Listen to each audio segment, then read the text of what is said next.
Pour commencer, je propose tout d'abord que chacun dise qui il est, puisqu'on a beau avoir notre trombine affichée derrière et notre nom, je ne suis pas sûr que tout le monde sache qui est qui. Donc on va commencer par la gauche. Et bonjour à toutes et à tous, je m'appelle Patrice Dutoit. Je suis consultant indépendant. Ma carrière professionnelle a traversé le champ de l'éducation sociale solidaire, et de la formation continue, de l'éducation populaire.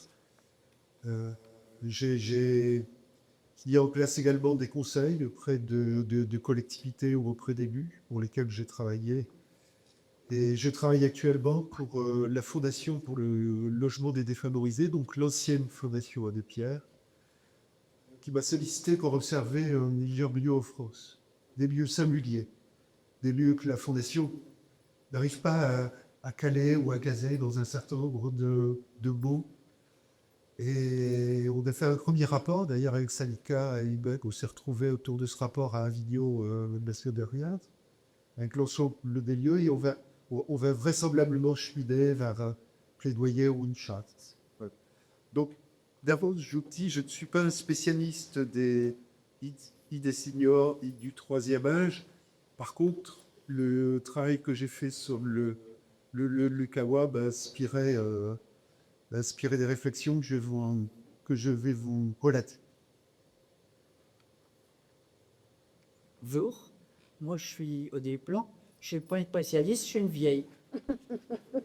Et la seule raison que j'ai le droit de parler, parce que moi je suis vieille. Et depuis que je suis tombé à la retraite, je m'intéresse vraiment à la manière dont on parle. J'ai été sidéré en arrivant à la retraite de la manière dont on parlait de moi. Le vieil, c'est abominable. J'étais à prendre en charge, j'étais un poids social. Bon, ça ne va pas la tête. Hein. Donc, j'étais dans le réseau rural français, on a monté un groupe pour valoriser un peu ce que les seniors font en tant qu'actifs. Non pas tout ce qu'on met en place pour rendre des services supplémentaires aux seniors, bien que ça soit important, il faut le faire, mais c'est 6% de la population sur laquelle on concentre notre attention. On ne parle pas de tous ceux qui viennent d'arriver à la retraite jusqu'à maintenant, 75, 80, 90 ans. On est actif. Voilà. Donc, on a créé d'abord, dans le cadre du réseau rural français, on a travaillé un dossier sur Orgri, seniors, acteurs des territoires. Et après, on a fait une association. Ça fait donc une douzaine d'années que ça dure. L'idée étant de recueillir les initiatives dans lesquelles les seniors étaient acteurs et non pas réceptionnaires.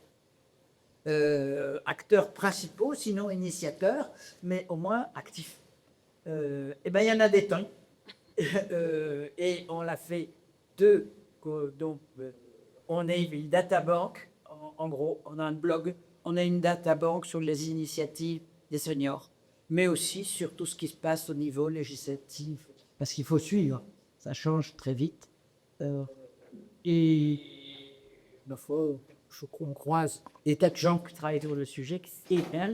Et plus particulièrement maintenant, depuis 2 ans, nous avons fait tout un travail sur les femmes âgées, que c'est même pas pareil, et que tous les rapports, les débats et les actions, on fait ça pour les vieux, neutres, mais pas neutres, masculins. Donc c'est très important de différencier les hommes et les femmes dans la période de vieillissement, sinon on se plante. Très bien.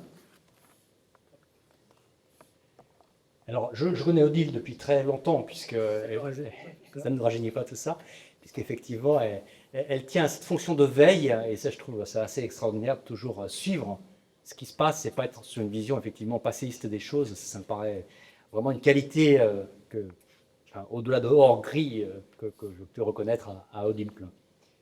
Donc, je présente moi-même, donc moi je suis le local de l'étape, puisque je suis de l'université de Créteil, Paris-Est-Créteil, donc pas très loin d'ici. Je suis sociologue et je travaille sur les questions liées au vieillissement depuis de longues années également. Et j'en profite pour saluer une ex-collègue de la même université que moi, qui maintenant a d'autres fonctions et qui est là aujourd'hui au titre d'une association, et et mon autre collègue, Chantal Arcougnan, qui est la directrice opérationnelle, puisque c'est le nom qu'on donne d'un campus des métiers et des qualifications. Là aussi, c'est des appellations très liées au monde de l'université et qui travaillent aussi à l'UPEC. Voilà, je vous remercie d'être aussi présente. Oui, c'est ça. C'est tratroiser les fils. Une eurodame. Non, vous pouvez commencer, allez-y. Allez, je commence. Très bien. Alors, moi, je suis Pascal Chanvert. Je suis aussi un peu un régional pour l'étape. Je dirige des services à domicile qui interviennent sur la ville de Créteil, notamment, et sur tout l'est du département, et des établissements pour personnes âgées, dont une résidence à Créteil. Et je suis vice-président de l'association des directeurs au service des personnes âgées, qui est l'association des directeurs d'établissements et de services à domicile. Donc moi, je suis tombé tout petit dans l'aide aux personnes âgées, en un temps où j'étais objectivement jeune, j'avais 26, 27 ans, donc puis j'y suis resté. Aujourd'hui, je suis clairement vieux et je pense déjà depuis plusieurs années. Et je réfléchis sur les questions de l'agisme, donc depuis déjà pas mal de temps. Et par ailleurs, au titre de l'association des directeurs, je siège dans 2 instances qui sont très importantes. La CNSA, la Caisse nationale de solidarité pour l'autonomie. Vous savez, c'est la caisse qui gère l'argent du lundi de Pentecôte et tous les crédits qui vont à l'aide aux personnes âgées, aux personnes handicapées. Et puis, je siège aussi au Haut Conseil de l'âge, qui est l'instance qui a été créée il y a une dizaine d'années pour conseiller, alerter, secouer, inquiéter l'État et les gouvernements. Bonjour. Moi, je suis Imen Boujoudi. Je travaille au sein de l'association Filles-Fils de la République au Kawa des Seigneurs, une association qui propose, présente et a organisé le projet. Et moi, je suis ici pour traiter de toute la partie intergénérationnelle, parce que c'est aussi ce sur quoi je travaille au sein de la structure. Donc non, moi, je suis pas vieille, mais j'ai très envie quand même de discuter. Et de le devenir. Et de devenir Bien, ben merci pour ce tour de table qui permet de situer un peu les uns les autres. Alors, je vais dire c'est Imen, que malheureusement, elle va être interpellée comme tout le monde sur tous les sujets. Oui, j'espère bien. Puisque, effectivement, initialement, cette table ronde était conçue autour de quelques thématiques et les uns les autres avaient plus ou moins un domaine de spécialité, on va dire, sur lequel vous deviez être interviewé, mais compte tenu voilà, on va dire de la table ronde et de la manière dont ça se passe, des contraintes également des uns et les autres, ce que je vous propose, c'est plutôt d'avoir un échange très, très libre, hein, et non pas de passer l'un après l'autre avec un topo sur une des thématiques. J'annonce simplement pour les personnes présentes que l'idée, bien sûr, c'est de commencer par essayer de définir c'est quoi l'agisme, hein, puisque c'est comme le thème de ce qui nous réunit ici. Ensuite, nous aborderons en quoi cet agisme a des répercussions. C'est pas simplement un mot, hein, c'est très concrètement comment ça se répercute sur les seigneurs eux-mêmes. Et après, on glisse, c'est sans doute ce sur quoi Imen mentionnait son intervention, enfin son propos, sur comment on peut lutter contre ça. Et un des axes, c'est effectivement l'intergénération, et j'imagine bien que le El-Kawa des seniors est aussi positionné sur ce... Seigneur est aussi positionné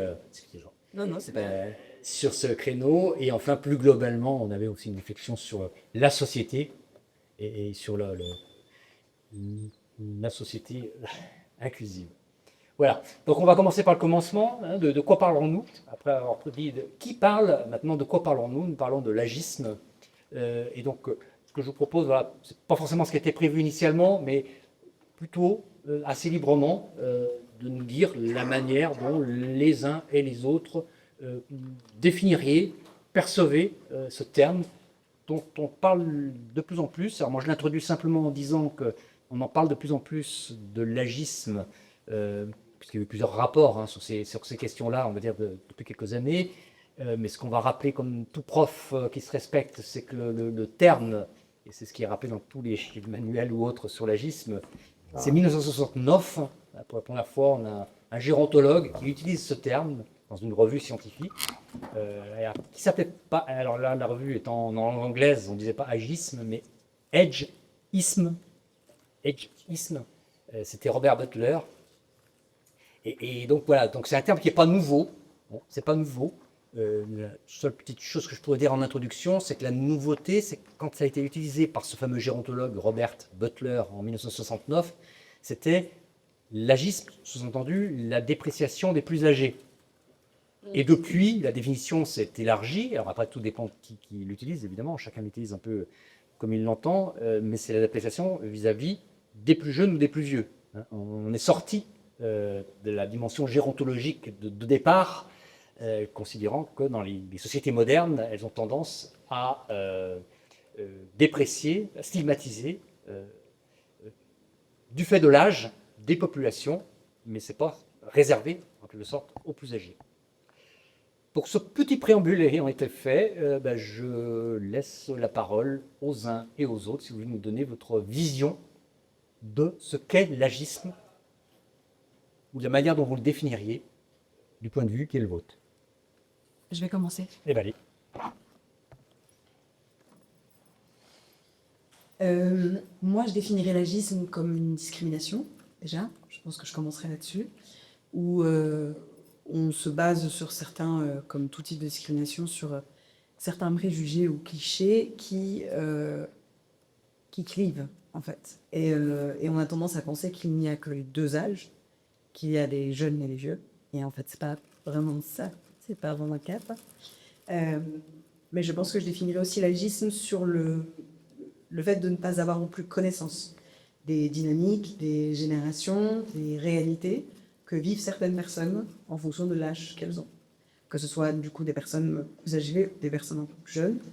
C'est le fait qu'un groupe n'ait pas connaissance de ce que vit l'autre groupe, du fait d'être essentiellement concentré soit sur son âge à soi, ou considérer du coup que c'est l'âge le plus important ou le plus compliqué à vivre. On a tous l'impression à un moment donné que c'est l'âge le plus compliqué à vivre, mais je pense très sincèrement que l'agisme repose essentiellement sur le manque de connaissance des différentes étapes en fait, de la vie de chacun.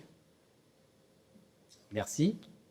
Je proposais à Odile de prendre la suite. Pourquoi? Parce que dans le tour de table qu'on a eu, où chacun s'est présenté, il y avait déjà explicitement cette dimension d'agisme dans ton propos, en disant que tu es tombé.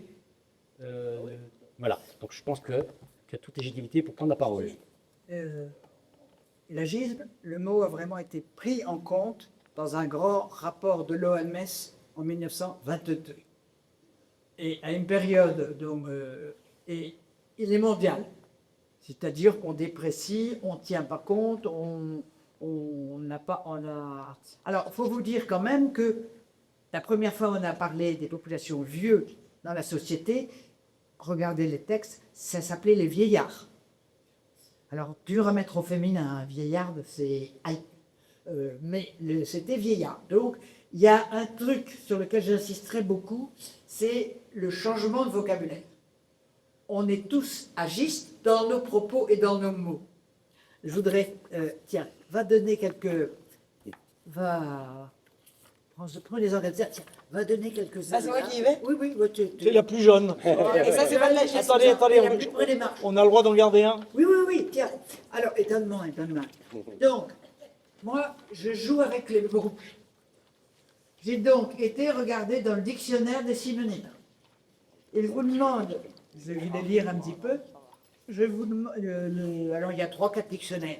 Je vous demande un petit peu, il y a, pour décrire vieux, il y a une trentaine de mots. Vieillard, vétéran, patriarche, croulant, baron, vioque, aîné, ancêtre, ganache, gâteux, grison, père, aimé, amant, âgé, sénile, décrépit, amorti, ancestral, ancien, antédiluvien, anticaille, etc. Vous avez les papiers devant vous? Je rajouterais Géronte. Allez regarder dans vos dictionnaires des synonymes, c'est extrêmement instructif. Hein. Par contre, vous aurez la grande surprise, vous allez regarder vieille. Hein. Et bien, vieille, vous savez, dans les dictionnaires les plus célèbres, vous savez par quoi ça commence, vieille? Vieille, ça commence par accoucher.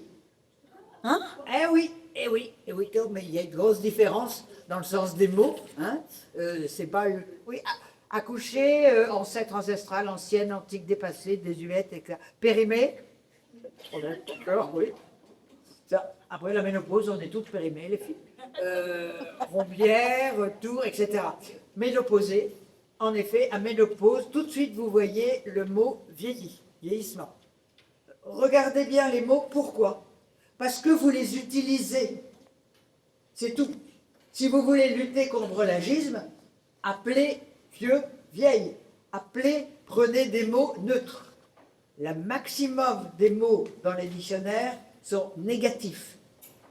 Quelques-uns sont positifs, extrêmement rares, et une partie très petite aussi sont, je dirais, neutres, cohérents. Donc, ce truc sur le sens des mots est important. Et l'appareil d'État l'a bien senti quand il a commencé dans les textes, et on doit le voir au CNSA, mais dans tous les trucs où le monsieur vous êtes, dans les institutions, etc.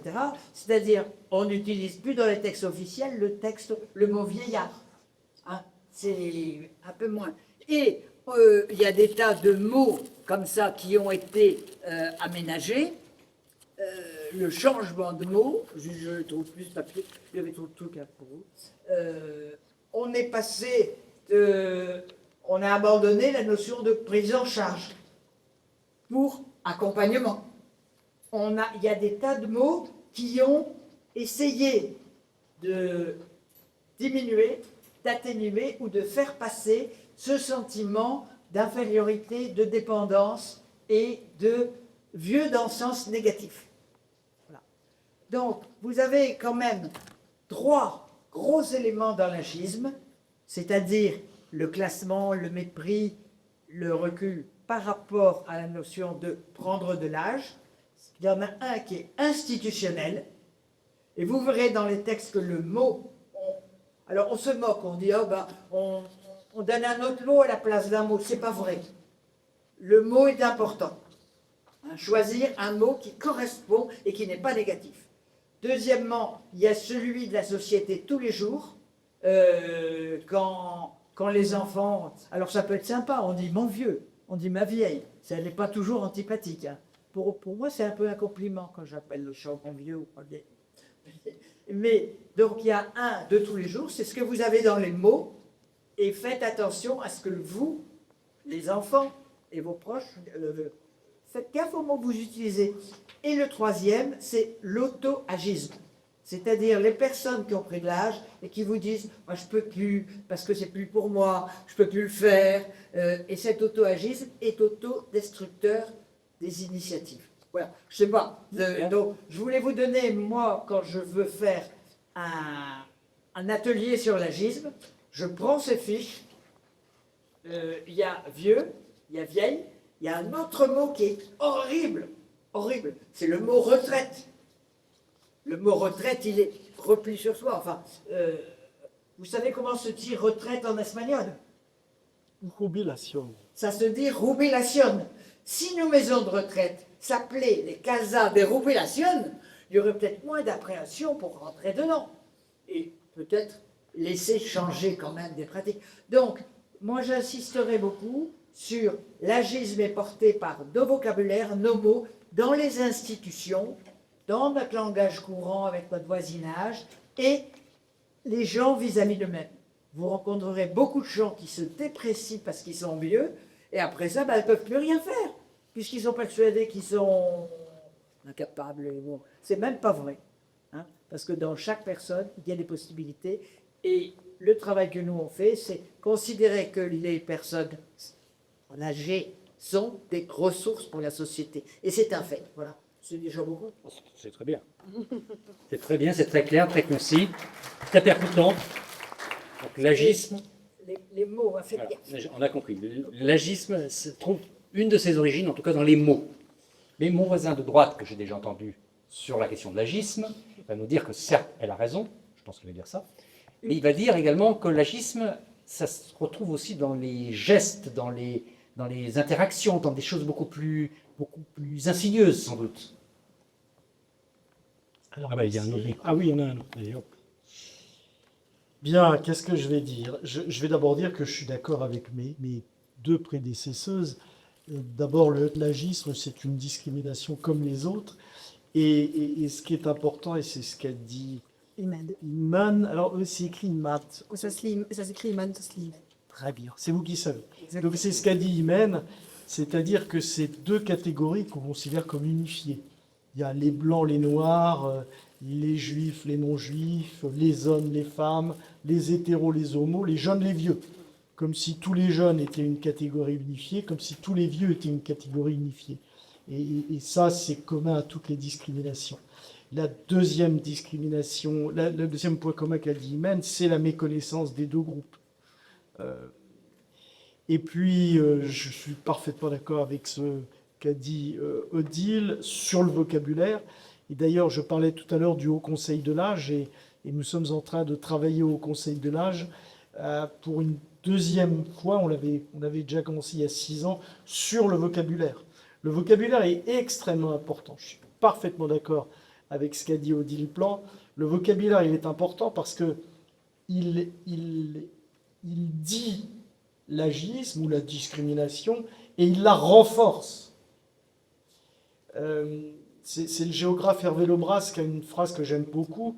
Nous croyons que nous pensons avec des mots, et ce sont les mots qui pensent à travers nous.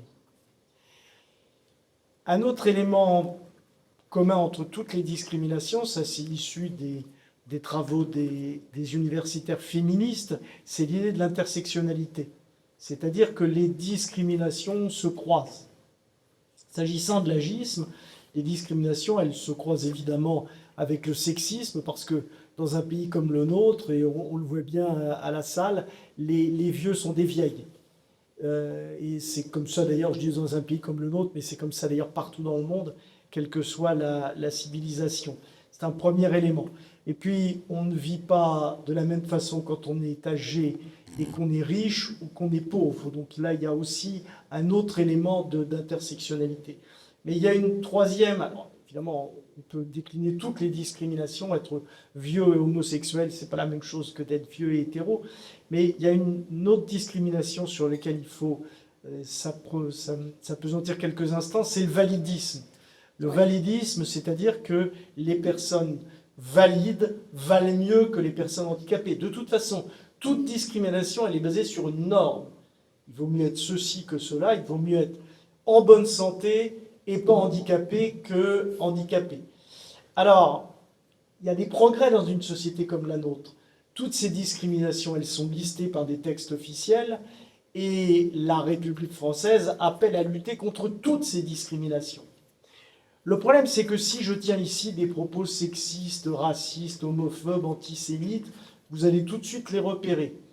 Si je tiens des propos validistes en disant oh bah, Odile Plan est une vieille dame puisqu'elle nous l'a dit, mais heureusement elle est en bonne santé, bah, tout le monde va dire ben, évidemment qu'heureusement qu'elle est en bonne santé. Alors je suis ravi que vous soyez en bonne santé, mais vous voyez bien que le nombre de fois on vous dit « Oh, elle est très vieille, mais elle a toute sa tête !» Ah oui, alors, elle est vieille, donc elle est moche, elle est décatie, ménopausée, à mettre au rebut, mais elle a toute sa tête. Ça s'appelle ce que j'appelle un phénomène de prise d'otage. Et ça existe aussi dans toutes les discriminations.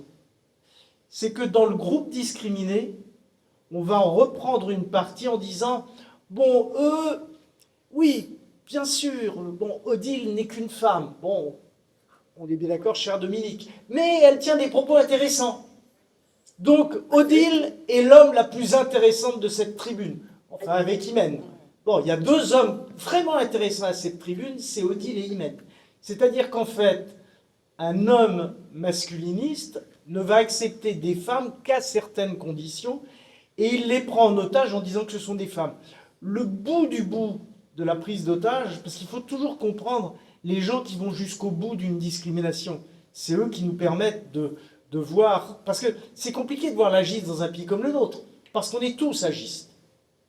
Moi, j'essaie de ne plus l'être trop depuis une vingtaine d'années, mais franchement, je le suis encore. Je pense que Dominique, depuis longtemps, fait en sorte de ne pas l'être. Mais on n'est pas des bulles de savon au-dessus de la société, on est dans la société. Moi, je suis né en France, enfin, pas tout à fait, je suis né en Bretagne, mais on est né dans, moi, je suis né dans la société occidentale, et même pour ceux qui ne sont pas nés dans la société occidentale, pour peu qu'ils y habitent depuis longtemps, ils sont influencés par cet agisme occidental. Donc l'agisme, il nous imprègne tellement qu'on est obligé de raisonner par analogie avec les autres discriminations pour le comprendre. Et le validisme aussi nous imprègne tellement. Parce que quand j'ai dit tout à l'heure, bon, Odile est une vieille dame, mais heureusement elle est en bonne santé, ça veut dire qu'on prend en otage les vieux en bonne santé pour pouvoir discriminer encore plus les vieux qui ne sont pas en bonne santé. C'est là où l'agisme et le validisme se croisent. L'exemple que je voulais prendre sur la prise d'otage, c'est l'État ségrégationniste d'Afrique du Sud du temps de l'apartheid. Du temps de l'apartheid, donc une minorité de blancs qui opprimait une majorité de noirs, il y avait des blancs d'honneur. L'exemple d'un blanc d'honneur, c'était Monseigneur Desmond Tutu, parce que comme il était la plus haute autorité de l'église anglicane et qu'il était très respecté, le gouvernement raciste d'Afrique du Sud avait décidé qu'il était blanc. Donc il pouvait aller dans les bars pour blancs, dans les hôtels pour blancs, dans les endroits pour blancs. Si vous avez déjà vu une photo de Monseigneur Desmond Tutu, il était noir de peau, il n'y avait pas de débat là-dessus, comme aurait dit Nougaro à propos d'Armstrong. Je suis blanc de peau et lui, quand il rit, on voit toutes ses dents. Bon, bah, voilà, c'est ça. La prise d'otage, c'est de dire, les vieux qui vont pas bien, eux, on les remettra jamais dans la catégorie des vieux, mais les vieux qui vont bien, eux, ils sont jeunes.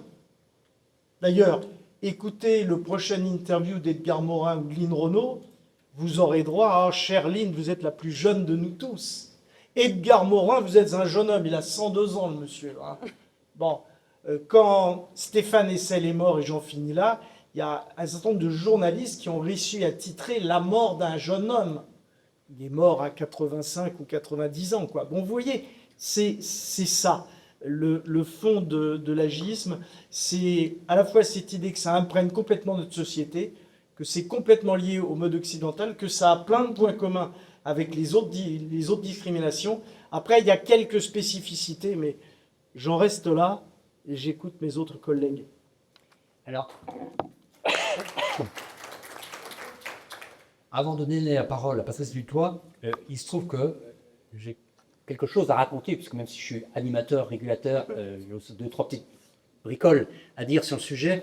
Et là, ça s'y prête trop bien pour que je m'interfère entre vous deux, si vous me le permettez. Dans le programme d'adaptation de la société au vieillissement par l'innovation dont j'ai parlé, que j'ai fait référence tout à l'heure, nous avons une étudiante qui a travaillé cette année sur les réseaux sociaux, pour voir l'image de la vieillesse sur les réseaux sociaux. Alors, avec le biais, mais qui est limité parce que c'était déjà ambitieux, de prendre uniquement les réseaux sociaux en langue française. Hein. Donc, elle a travaillé sur TikTok et le deuxième, je ne sais plus. Je sais qu'elle en a pris 2. Je crois que c'était Instagram. Et je trouve que ça rentre complètement en résonance avec ce que Pascal Chanvert nous a dit. D'abord, première chose qui apparaît, donc elle a fait une recherche par mots-clés pour prendre le tout venant avec le mot-clé vieillesse, vieillissement, je ne sais plus exactement ce qu'il y avait dans son chose. Contrairement à ce qu'on aurait peut-être pu s'attendre, il n'y a pas de vidéo qu'on pourrait qualifier de dépréciant la vieillesse. C'est au contraire, ce qu'elle a trouvé, elle a fait une typologie, c'est plutôt des choses, souvent à dominante humoristique. Il y a des choses qui mettent en avant l'intergénérationnel. Il y a des choses qui mettent en avant...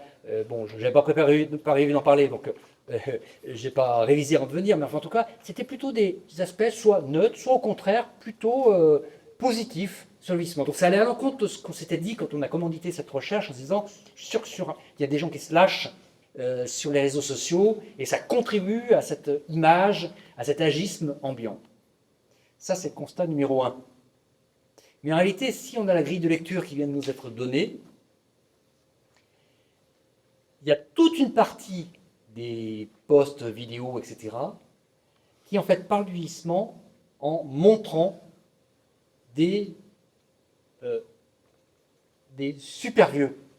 Des super vieux au sens d'Edgar Morin, 102 ans, encore bon pied bon oeil, et plus communément ce qu'on trouve sur les réseaux sociaux, c'est telle très vieille dame qui fait encore de la gymnastique comme quelqu'un qui aurait 25 ans, quelqu'un qui fait du vélo, qui monte les montagnes, etc., etc. Et quelque part, c'est une forme d'agisme, parce que quelque part, ça renvoie à l'idée que... eh bien oui, C'est de l'agissement creux. c'est de l'agissement creux, et c'est celui-là qu'on ne voit pas. C'est celui-là le plus insidieux. Parce qu'on ne trouve pas de... on s'attendait tellement à trouver des choses très directes qui déprécient la vieillesse. Mais en réalité, non, ça déprécie ceux qui ne sont pas comme ce qui est mis en avant comme étant la belle vieillesse, une sorte d'idéal que constitue Edgar Morin ou Lynn Renault, si je fais référence à ces deux Grands personnages. universitaires. Donc cette petite anecdote, mais qui m'a beaucoup marqué personnellement, hein, étant dite, je laisse la parole à Patrice Dutoit. Je vais juste éclairer. Il a vraiment pas de chance. Oui. Ah, faut le laisser, faut le laisser. Donner que nous, on cherche des initiatives où justement, ce ne sont pas des vieux remarquables. Enfin, on les cherche plus. Moi, je cite par exemple une expérience avec les travailleuses ménagères de la périphérie rurale de Belfort. Il y en a des remarquables.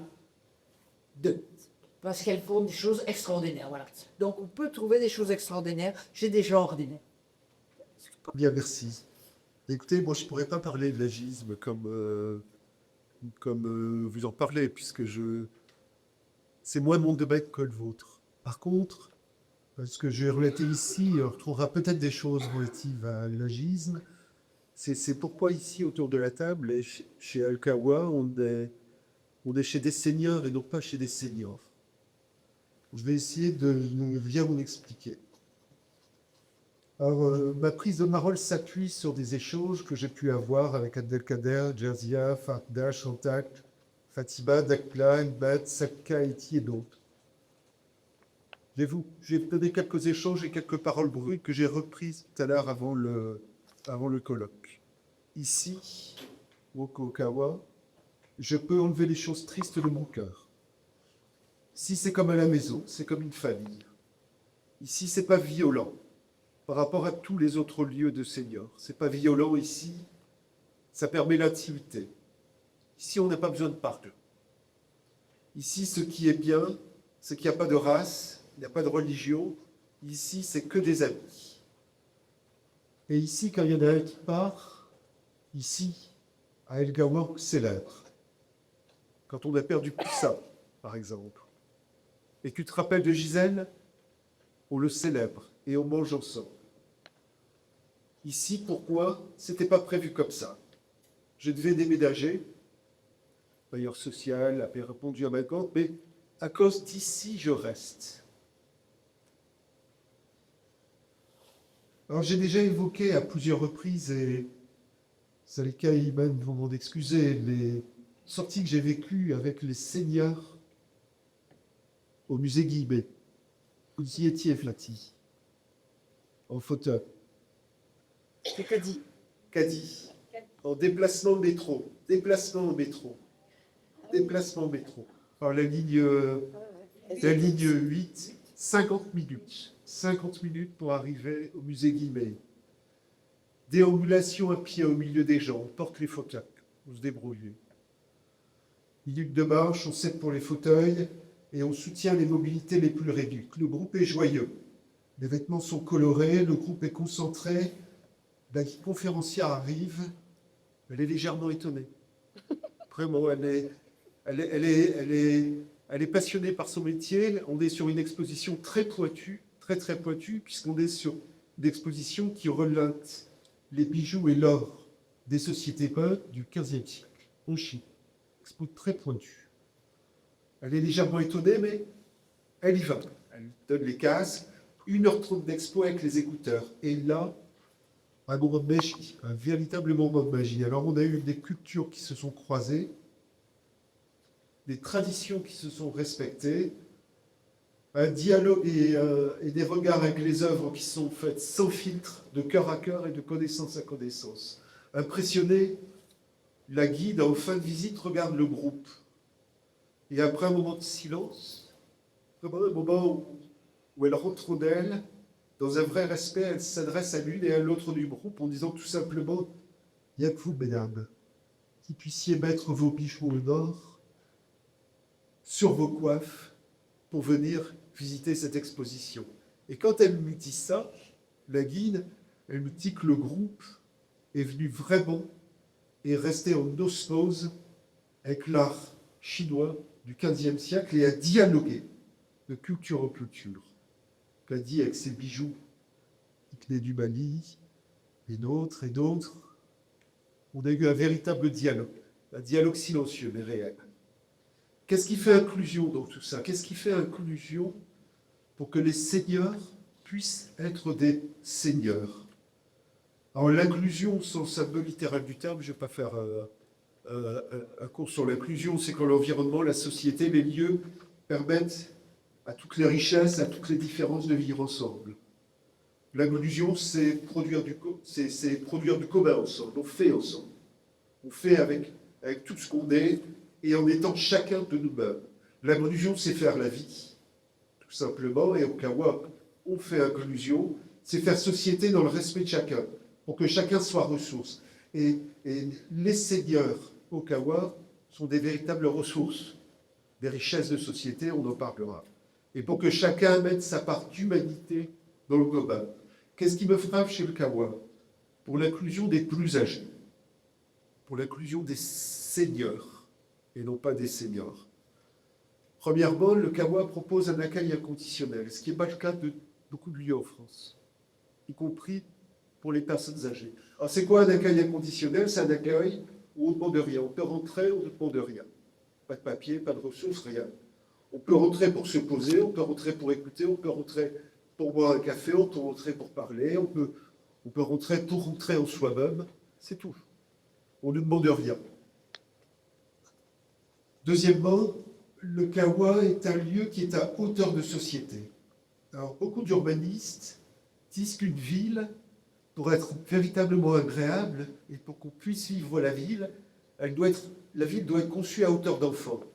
Alors, pourquoi elle doit être conçue à hauteur d'enfant? Parce que si la ville est conçue à hauteur d'enfant, on a réfléchi au déplacement, on a réfléchi au déplacement des familles, on a réfléchi au déplacement des personnes à mobilité réduite, on a réfléchi au déplacement des aînés. Alors, on a réfléchi à toute une série de choses qui favorisent finalement l'appropriation de la ville par l'ensemble de ses corps, par l'ensemble de son corps.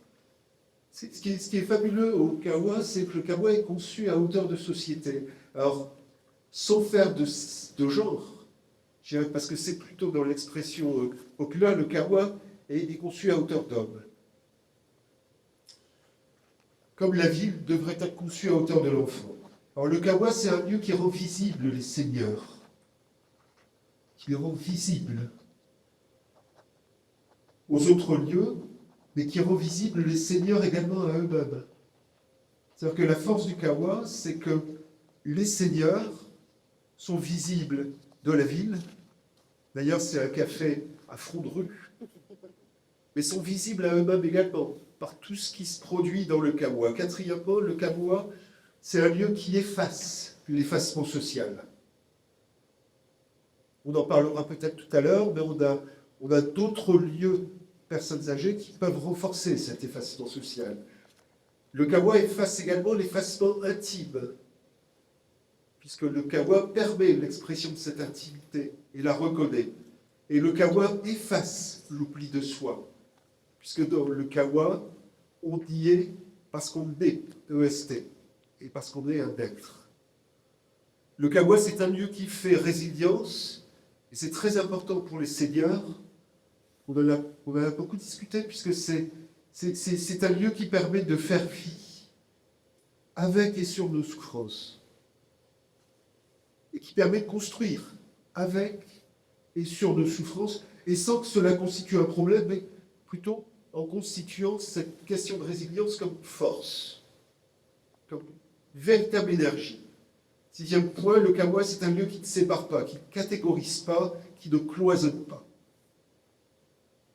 On n'entend pas parler des plus de 50 ans, des moins de 20 ans. Si des collégiens rentrent, ils entrent. Si des salariés entrent, ils entrent. C'est le lieu des seniors, mais tout le monde entre. On ne cloisonne rien, on accepte, on accueille. On a le café, les conférences, les expos, tout est possible. J'ai presque terminé. Donc le Kawa, le 7e point que je voulais aborder autour du Kawa et des seniors, c'est que c'est un lieu de consentement libre. Je ne suis pas certain non plus. Autour des aînés, on a beaucoup de lieux de consentement libre. Alors qu'est-ce que j'entends par consentement libre? C'est qu'au Kawa, on ne vient pas parce que c'est gratuit. On a beaucoup plus de fierté que ça. Au Kawa, on vient parce que l'entrée est libre. Et donc, pour ça, ce sentiment d'entrée libre et de liberté d'entrée est un sentiment de construction essentiel. Et un sentiment de construction de la vie des seniors qui est très important. Au Kawa, la participation est réduite à 2-4 euros pour aller à la Comédie Française. 2, 4 euros, 3 euros. Ça m'engage. Ces 2 euros m'engagent. Et à travers ces 2 euros, je suis. Mon identité est respectée. La gratuité m'efface. Elle me rend anonyme. C'est l'un de vous qui me l'a dit. 8e, le Kawa, c'est un lieu de dépassement. Dépassement des idées comme dépassement des mobilités. On a parlé du transport des métros, un lieu qui entretient l'existence et la capacité d'être à travers le travail du corps, le travail de la pensée, le travail des confrontations et le travail des découvertes. C'est un lieu qui relie les émerveillements de l'enfance, les expériences de la vie et la sagesse du grand âge. Alors, est-ce que c'est ça, finalement, ce qu'on essaye de définir? Dans d'autres sociétés, et des sociétés qu'on connaît, peut-être un peu plus éloignées, on se retrouverait au Kawa le soir, ensemble, autour d'une palabre ou autour de l'arbre à palabre. L'expérience des aînés comme ressource, comme connaissance et comme sagesse. Alors le Kawa est pour moi le lieu des seniors, et non pas le lieu des seniors, et jamais j'oserais, en vous regardant, parler des aînés ou des personnes âgées, parce que je pense qu'aujourd'hui, au travers de la société, d'ailleurs j'ai entendu un rapport il y a quelques semaines là-dessus, on a des personnes à 40 ans, salariés ou pas, qui finalement commencent à attraper ce qu'on appelle les symptômes de la vieillesse, un certain nombre de maladies, par exemple le portable. En étant en position avec le portable constamment de cette manière-là, à 40 ans, on commence à attraper des problèmes de colonne vertébrale, de courbature, des problèmes de... Voilà, ça c'est le premier point. Deuxième point, et j'en arrête là, le milieu politique ou le milieu institutionnel parle souvent du coût des aînés. C'est une honte. C'est une honte absolue. Les aînés n'ont pas de coût, les aînés ne représentent pas une charge. Les aînés sont une ressource, il faut inverser cette charge de la preuve. Mais je pense que si les pouvoirs publics évoquent le coût des aînés, c'est justement pour que l'expression que vous prenez au Kawa à travers vos activités, à travers l'activité des seniors, ne puisse pas être irriguée. En fait, et c'est malheureux, elle devrait irriguer cette expression. Merci.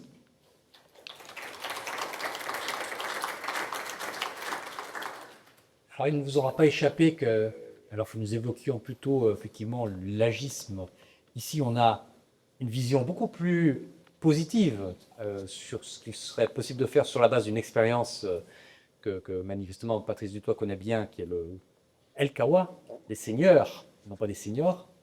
Mais quand même, j'aurais envie de relancer mes interlocuteurs ici, puisque c'était un des thèmes de cette journée, au-delà de définir l'agisme, c'était de savoir si dans votre quotidien, les milieux que vous croisez, que vous fréquentez, considérez que l'agisme est juste quelque chose de dommageable, caractéristique des sociétés modernes, ou si ça peut avoir un impact très fort, peut-être même sous-estimé sur les individus eux-mêmes, Alors, peut-être on peut démarrer sur la question effectivement des salariés qu'on renvoie comme étant âgés, hein, puisque on sait que l'agisme, c'est pas seulement le grand âge, hein, ça peut être de manière bien plus précoce. Comme on peut évoquer aussi l'agisme, une forme de dépréciation de l'âge, les 6% que tu évoquais qui ont besoin d'aide pour les actes de la vie quotidienne. Ben voilà, j'aurais aimé avoir vos retours par rapport au milieu que vous représentez sur la manière dont l'agisme se traduit, se répercute concrètement et peut avoir des effets particulièrement délétères qui ne sont pas simplement des effets liés aux mots utilisés, liés au contexte ambiant qu'on trouve dans toutes les sociétés modernes où on peut être amené à valoriser celui qui va vite, celui qui va fort, celui qui est beau. Ouais, je viens penser. Merci. Moi, je vais pas parler des salariés, en fait. Mais le terme d'agisme, en fait, j'aimerais revenir sur deux choses en fait qui ont été dites et qui répondront du coup à la question que vous avez posée. Le poids des mots, ça, très important, et le fait qu'on soit dans une société occidentale. Et plus encore, je pense que les institutions ne considèrent pas et ne prennent pas en compte le fait que, en fait, dans nos cités, dans nos banlieues et en dehors de l'Occident, je ne suis pas certaine que l'agisme ait cette couleur-là. En fait, pour être très honnête, je ne suis même pas certaine que ça existe, en fait. C'est ça le truc, c'est que, que ce soit au Kawa ou que ce soit même... ne sortons pas de l'Occident, juste sortons de la ville, comme on aime l'appeler, et allons dans des banlieues ou dans des cités dans lesquelles beaucoup d'entre nous ont pu soit grandir, soit vivre actuellement. Moi, en tout cas, j'ai vécu dans les deux, j'ai vécu en dehors de la France et en cité. Et en fait, moi, c'est en commençant à travailler dans l'associatif, dans le social, en commençant à faire des demandes de subventions, etc., que j'ai commencé à utiliser le terme intergénérationnel. En fait, c'est à ce moment-là que je me suis rendu compte que les institutions avaient mis un terme sur quelque chose que je vivais depuis toujours et qui n'était absolument pas notifié, en fait. C'est-à-dire que je n'ai jamais eu à devoir entrer dans un lieu pour pouvoir, moi ou d'autres, hein, pour pouvoir me dire, ok, là aujourd'hui, je vais pouvoir passer du temps avec des vieux. Non, ça se passait pas du tout comme ça. On était constamment ensemble, en fait. C'est-à-dire que, et c'est pas du tout fantasmagorique. C'est pas une idée où on trouverait ça absolument extraordinaire. Genre, venez dans nos banlieues, c'est sublime. Non, c'est pas ça. C'est que il n'y avait pas cette question-là. Il n'y avait pas cette question-là parce que il y avait sûrement une autre forme d'agisme qui ne concernait pas les personnes âgées, mais plutôt les jeunes qui manquaient d'expérience. Donc il y avait ce truc-là aussi. Mais s'il y a bien quelque chose, en tout cas, qui était acté, c'est que quoi qu'il arrive, on devait et on continuait à exister ensemble. C'est-à-dire qu'on mangeait ensemble, on festoyait ensemble, on passait du temps ensemble, on prenait les transports en commun ensemble. On partageait les mêmes lieux, les mêmes espaces qui nous étaient laissés gentiment ensemble. Et la seule différence, c'était effectivement ce validisme qui, pour le coup, je crois, n'a pas vraiment de frontières, quoi. C'est quelque chose qui, de toute façon, à partir du moment où on vend une santé normale, on prend en considération que les autres ne vont pas bien. Mais je pense que le terme intergénérationnel et les termes dont on discutait tout à l'heure, à mon sens, c'est très occidental, mais c'est aussi très privilégié. C'est de l'ordre presque de l'élite, en fait. C'est-à-dire, c'est des milieux qui ont eu le temps, le luxe et le privilège de questionner ces dynamiques-là. Là où nous, en fait, on n'a pas le temps de se questionner là-dessus, on agit dessus. Et je crois que, enfin, je parle au sujet du Kawa, mais c'est aussi le cas, je crois, d'orgueil, du coup, et de plein de choses. Attention, je ne dis pas qu'il ne faut pas se questionner sur le sujet important. Je ne dis pas que l'action passe avant la réflexion, c'est pas du tout ce que je dis. Je dis juste qu'il y a des éléments de l'existence qu'on partage avec certains adhérents, et la plupart d'entre eux qui sont issus de milieux, issus de quartiers dits défavorables ou précaires. Et on existe dans cette réalité-là ensemble. C'est pour ça qu'en fait, on choque. On choque pas parce que quand on arrive dans des musées ou quand on arrive dans des théâtres, on choque pas parce que les personnes sont âgées. C'est pas vrai. Faut qu'on dise la vérité. On choque parce qu'on a des personnes racisées. On choque parce qu'on a des personnes qui ne s'habillent pas comme on les attend au musée. En fait, c'est pour ça qu'on choque. Si on avait amené juste 15 dames qui correspondaient exactement à l'image qu'on se fait, des dames qui consomment de la culture et qui parlent à voix basse et chuchotent pour je ne sais quel prétexte d'ailleurs. Mais en tout cas, si on avait fait ça, personne ne nous aurait regardé. Ça aurait été juste OK. D'ailleurs, c'est en tout cas dans les lieux culturels, le public attendu à 14h l'après-midi. Voilà. C'est de toute façon ça. Non, ce qui choque, c'est le fait qu'on ait Caddy, effectivement. Après, Caddy, c'est une petite dictatrice au dernier lieu, ça, je pense que c'est pour ça aussi. Non, on a Caddy, on a Dédé, on a Fatima, on a Agnès, on a Mariody, on a plein de gens, en fait. On a des femmes, on a beaucoup de femmes, c'est vrai. On a aussi des hommes qui viennent avec nous, qui n'ont pas envie forcément de respecter certaines règles de bienséance, mais pas parce qu'ils ne les respectent pas, déjà parce que ça n'avait pas lieu d'être. Et ce qui surprend déjà tout le monde, c'est qu'on a l'impression qu'ils sont en train de découvrir des enfants. Et c'est ça sur lequel je voudrais revenir, c'est que je trouve qu'il y a des termes qui manquent dans les mots, quand on parle des vieux, il y a tous les termes infantilisants en fait. Ce que vous disiez tout à l'heure quand vous parliez du fait de montrer des vieux sur Instagram et sur les réseaux sociaux, et qu'on montre des super vieux. En fait, on ne montre pas des super vieux, on se dit juste, moi j'ai l'impression qu'on fait la même chose que quand on montre un gosse de 4 ans qui arrive, j'en sais rien, on connaît toutes les capitales du monde, il y a un peu ce truc-là, quoi. Et on est un peu en mode, waouh, mais c'est trop bien, mais ça réfléchit encore, quoi. Et c'est vraiment ça, en fait, c'est hyper infantilisant, c'est pour ça que quand tout à l'heure on parlait de l'agisme et que je disais que c'était très sectorisé, qu'il y avait les jeunes et les vieux, en fait, il n'y a pas les jeunes et les vieux, il y a genre une population au centre pour qui ça se passe bien et qui est apparemment utile. Je ne sais pas sur quoi ça se base, mais visiblement elle a l'air très utile. Puis après, il y a les deux autres sur qui on fait reposer des fantasmes, des projections et tout le reste. Donc, est-ce que dans nos institutions, est-ce que en tout cas dans nos boulots et dans ce qu'on fait, on voit que c'est quelque chose sur lequel on peut lutter et qui est résolvable? Oui, parce que nous on le fait tous les jours. Est-ce que ça va se résoudre sur les mêmes tenants et les mêmes choses sur lesquelles on souhaite nous faire reposer certaines questions qui ne sont absolument pas prioritaires pour nous parce qu'il y a des actions qui le sont plus? Je sais pas. Mais je pense qu'effectivement il faut entendre les vieux, mais il faut aussi entendre les jeunes qui sont avec les vieux. En tout cas, ça a manifestement inspiré mon voisin de droite qui va prendre la parole. Ben oui, parce que ce que dit Imen me permet de rebondir sur ce que je disais tout à l'heure, c'est que l'agisme, c'est une discrimination comme les autres, mais elle a des particularités. Alors, la première particularité, c'est qu'il est discriminé d'aujourd'hui et elle est discriminante hier. Oui. Et ça, vous ne l'avez pas dans les autres discriminations. Et ça impose, on viendra pro-solution, mais ça impose à tout le monde beaucoup à la fois de modestie, mais c'est aussi une façon de donner de l'empouvoirment, de l'empowerment. Ça veut dire que contre l'agisme, on est tous capables de bouger et de changer.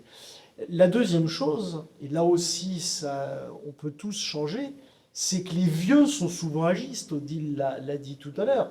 Moi, je ne connais pas de juifs antisémites.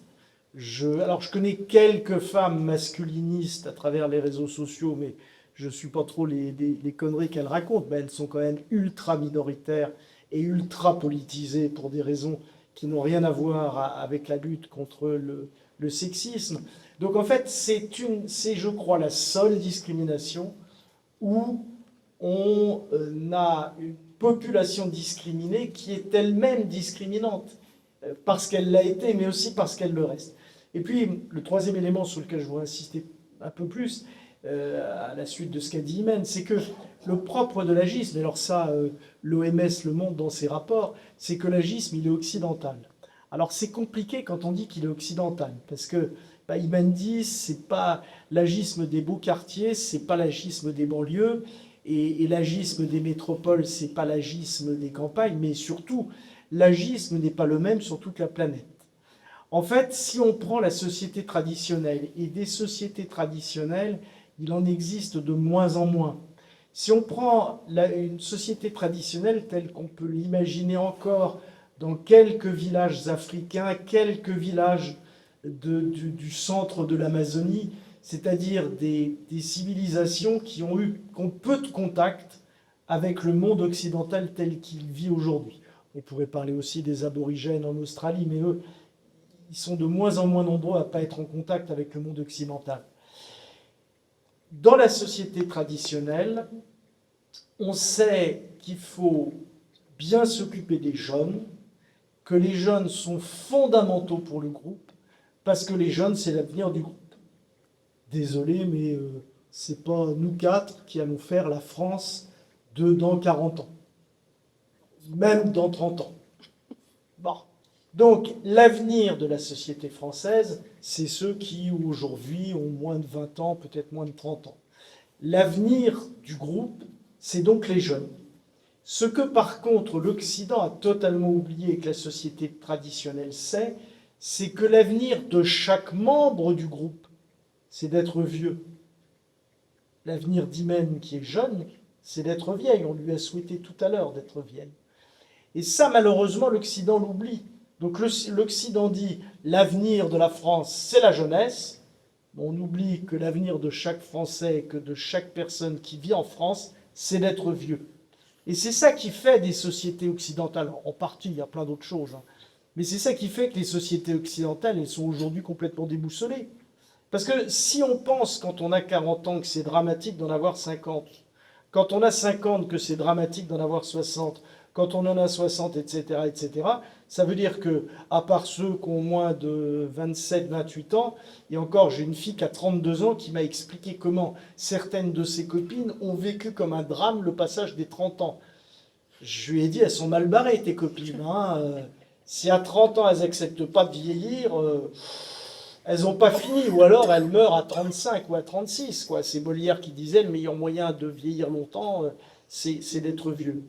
Et donc, ce qui est très intéressant, j'ai participé il y a quelques années à un colloque à La Réunion. C'était intéressant parce que le thème était la personne âgée dans l'océan Indien. Et on voyait, et je cite les pays dans l'ordre volontairement, que la vision était complètement différente à Madagascar, aux Comores, à Mayotte, à Maurice, à La Réunion et en France métropolitaine. Parce que moins une société, on va le dire, comme encore certains espaces dans le centre de Madagascar ou dans certaines îles des Comores, moins ces espaces sont intégrés dans la mondialisation, plus le respect des vieux est encore vivace. Alors, évidemment, on a parlé du Mali tout à l'heure. Le Mali, il est moins intégré dans la mondialisation que Créteil. Bon, ça c'est clair. Et les gens qui sont de culture, qui ont grandi au Mali, qui ont une culture malienne, qui ont une culture d'Afrique subsaharienne, sont moins perméables à la logique contemporaine occidentale. Mais pour autant, ils commencent à l'être de plus en plus. Et c'est là où l'OMS dit que sa grande inquiétude, c'est que l'agisme croît partout dans le monde. Et rapidement, pourquoi? Moi, je suis économiste de formation, parce que le modèle économique occidental, c'est un modèle qui est basé sur le renouvellement rapide des moyens de production et des biens de consommation. Et en gros, en Occident, quand il y a quelque chose qui est vieux, on le jette. Et de là à métaphoriquement jeter les vieilles choses, on jette les vieilles personnes. Mais là où les choses sont complexes, et qu'il n'y a pas les gentils amazoniens contre les méchants cristoliens, c'est que l'Occident, il a été capable de faire que des gens vivent jusqu'à plus de 100 ans. Moi, je dirige des établissements intercommunaux. Quand il y avait des centenaires, on fait venir, autrefois, on faisait venir le maire de Créteil, le maire de Bonneuil, le maire de Saint-Maur, le maire de Joinville. Aujourd'hui, on ne les fait plus venir. Ben oui, parce que alors on regroupe, alors on fête l'anniversaire des gens à chaque jour de leur anniversaire, et puis après, on fait, après le conseil d'administration, on regroupe les centenaires de l'année ou des 6 mois. Parce que ça, c'est fantastique. Et c'est ça qu'on sait faire à Créteil et en Occident, et qu'on ne sait pas faire dans le centre de l'Amazonie. Donc moi, j'ai pas envie demain de rompre avec tout ce que l'Occident a réussi à faire. Je crois par contre qu'il nous faut, là je parle en tant qu'occidental, enfin, même si, chers amis français, je rappelle, je ne suis pas né en France mais en Bretagne, mais je pense que les Occidentaux, ils doivent tenir compte que l'Occident a des points aveugles. Le premier point aveugle, c'est sa relation avec la planète, avec l'environnement, je ne développe pas, ce n'est pas mon secteur dans lequel je suis compétent. Le deuxième point aveugle, c'est la relation de l'Occident aux autres pays qui ne sont pas totalement des pays, qui restent des pays pauvres ou avec des difficultés économiques, mais là non plus je ne développe pas. Mais le troisième point aveugle de l'Occident, c'est sa relation à la mort et au grand âge et au handicap, mais particulièrement au grand âge et au vieillissement. Et ce qui est fou, c'est que c'est la société qui a permis une victoire colossale, qui est la victoire de la longévité. Moi, j'ai grand respect pour les peuplades, les populations du centre de l'Amazonie, mais j'ai 66 ans aujourd'hui, alors je serais sans doute vénéré comme un immense sage. Enfin, il y a juste un détail, j'aurai 2-3 ans d'espérance de vie, et à 66 ans, je serai une exception, parce que généralement, au centre de l'Amazonie, on meurt autour de 50 ans.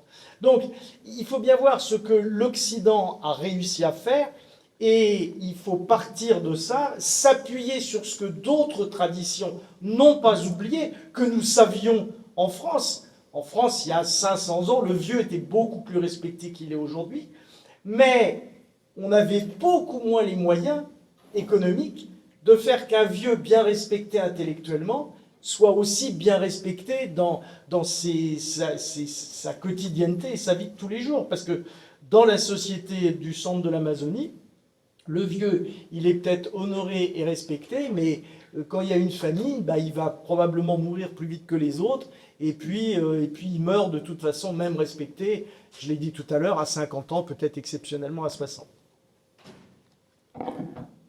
Alors là, on a une réflexion qui nous dépasse la question des âges, c'est une réflexion de société. Et je veux juste ouvrir une petite page culturelle qu'on fait part d'un film que j'ai beaucoup aimé. Comme toute appréciation, c'est très subjectif. Vous avez le droit de ne pas aimer ou de ne pas l'avoir aimé si vous l'avez vu. C'est le dernier film de Cédric Lapiche, La venue de l'avenir. Parce que je trouve que quand on dépasse effectivement la question des mots, quand on va aussi loin, on va dire, dans la réflexion, ça amène à réfléchir sur l'interaction entre passé, présent, futur. Et c'est la venue de l'avenir, le film. Et notamment, alors j'étais dans le noir, j'ai pas pu la noter évidemment, puis je vais pas au cinéma avec mon carnet de notes, mais il y a une phrase où le jeune se rend compte, effectivement, ça rentre complètement en résonance avec ce que tu dis, le jeune se rend compte qu'il était complètement tourné sur le présent, et il n'avait pas conscience justement de la trajectoire de vie, hein, qui va du passé à l'avenir. Et bon, ce qui va lui arriver dans le film que je ne vous raconte pas si vous ne l'avez pas vu, c'est que ça fait un mouvement de va-et-vient, on va dire, entre du passé, du présent et de l'avenir. Voilà, et je trouve que ça soulève, enfin, une réflexion sur la gestion soulève aussi ces questions-là et la place qu'on donne à ces interactions-là. Odile. Alors, moi, je vais essayer d'y avoir des quotidiens, mais pour revenir à l'intergénérationnel, moi j'ai beaucoup travaillé sur le milieu rural. Dans le milieu rural, ce qui se passe, c'est que dans les zones isolées, dès le collège, les enfants partent la journée, au lycée, ils sont pensionnaires, et s'ils vont en université, ils sont déconnectés. C'est-à-dire que dans les communes rurales, il n'y a plus que des vieux. Ils sont en formation ailleurs. Alors des fois, ils reviennent. Il y en a maintenant qui reviennent avec des projets locaux, parce qu'ils ont envie, ils se sont rendus compte que la vie n'était pas la même.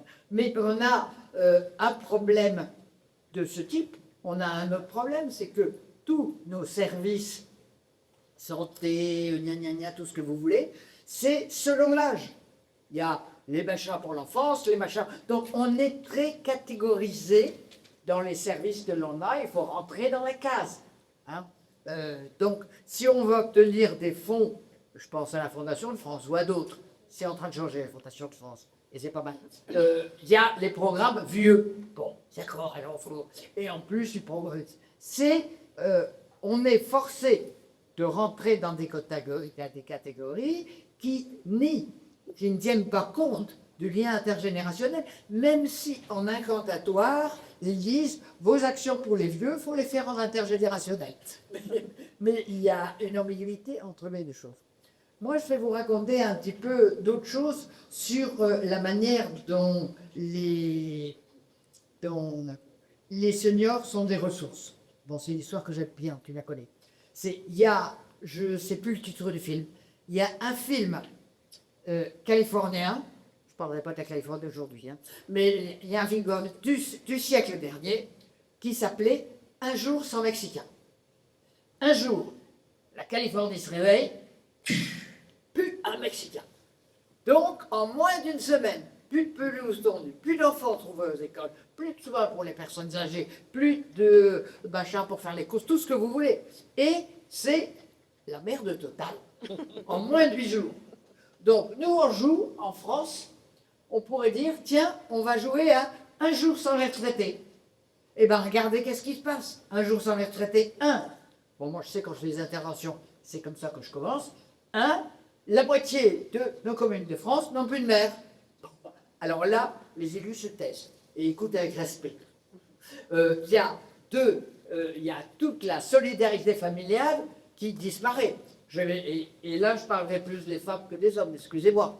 Mais que dans la solidarité familiale, sur le care, le soin aux personnes, autant que sur l'éducatif, c'est plus les vieilles femmes. Les mecs qui font de la solidarité locale, ils sont présidents de club de foot. D'accord. Bon. Mais je plaisante à peine, vous voyez. Donc, le milieu associatif se casse la gueule si les seniors partent. Je suis désolé. Hein. Et vous avez somme d'éléments qui disparaissent si on ne tient pas compte. Donc, si on veut que ça continue, et qu'ils arrêtent de dire « mais je ne veux rien », qu'ils se renferment sur eux-mêmes en auto-agisme, valorisons ce qu'ils font. Moi, il y a un machin qui s'appelle la semaine bleue. Alors, la semaine bleue, moi, je vois dans les communes moyennes, je ne travaille pas sur les gros trucs, excusez-moi, Grendel, mais j'écoute ce qu'ils font. Ils font, on va faire une séance de cinéma pour les vieux, des pagnes. On va faire une marche commune intergénérationnelle avec... bon, oui, non mais on leur offre, on va faire un concert, on va les emmener au musée, on va faire des choses par apporter en plus. Moi, je dis, mais ceux qui organisent tout ça, c'est des vieux. Alors arrêtons, valorisons ceux qui font ça au moins autant que l'action que l'on fait. Moi, je trouve. Donc, moi, je voudrais une semaine bleue où on valorise en disant, les vieux chez moi, ils sont actifs, ils font des tas de choses.